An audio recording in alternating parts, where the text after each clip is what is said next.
Rashid Khan 19 model CDA number Mian Ali ने लगो है कागज हर से क्लियर। अच्छा जी भाई होना बेचोना है खलोते हां ए भाई ये कल बाग चो घिनोना है खलोता है हां नंबर मियां अली ना साल पंजाब ना आल पंजाब ना नंबर लगो है लाख रुपया भाई डिमांड की थी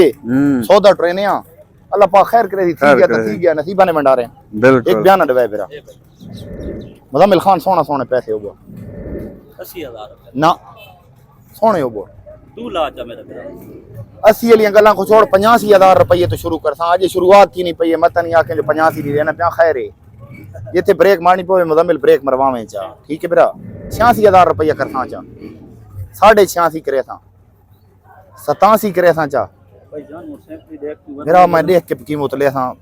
रेट अपने हिसाब से जेले मुक वने ना जेले मुक वने ना हिसाब किताब बात में को दसे जा भाई हां एंड ये थे मेरा ठीक है लाख वाली गल्लां को छोड़ फिर 87,000 रुपया कर सा 88 कर सा चा 8.5 हाथ ने आने पिया जेले प्याना टुरना पिया ते विच हाथ ने आन जिथे ब्रेक मारनी पोसी तू न गिनती ते फिर मैं अपने खाते कर गिनता खैर एक घाट 90 करे सा जा फिर पूरा 90,000 रुपया और इस तो गांव गिननी है बच्चे गिनने नहीं बडूरा गिनना मेरी पई अच्छा किथे देवनी है एंड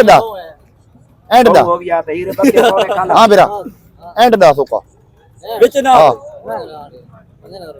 95 वाली गल्लां को छोड़ मुजम्मिल खान सब और गल करे ने हिका लोट नपे मैं हिका गल कर साई नापा हिका गल करे सा तेदा ही हां होवे दुआ खैर कर सा हाथ खले करो मुजम्मिल खान हाथ खले कर बिरा हाथ खले करो या परवरदिगार सच्चा तेरे 93,000 रुपये ने विच अपनी अपनी कमीशन ते मैं सीडी ना सौदा कर देता अच्छा हो गया राशिद खान 19 मॉडल सीडीए हां नंबर मियां अली ने लगवाया कागज हर से क्लियर हां बकाया कंडीशन तुम्हारे सामने कितना सौदा थे कुराड़े लाख रुपया भाई ने डिमांड की थी 93,000 सौदा थी गया आप हो गया ए मोटरसाइकिल है नंबर ही लगो है हर शय ओके ये देखो जी माशाल्लाह मोटरसाइकिल देखे ना ये फ्रंट साइड की देखे ना भाई ठीक है ये है दूसरी साइड सौदा हो गया भाई मजीद वीडियो को लाइक शेयर फॉलो जरूर कर दो ओके अल्लाह हाफिज पाकिस्तान जिंदाबाद।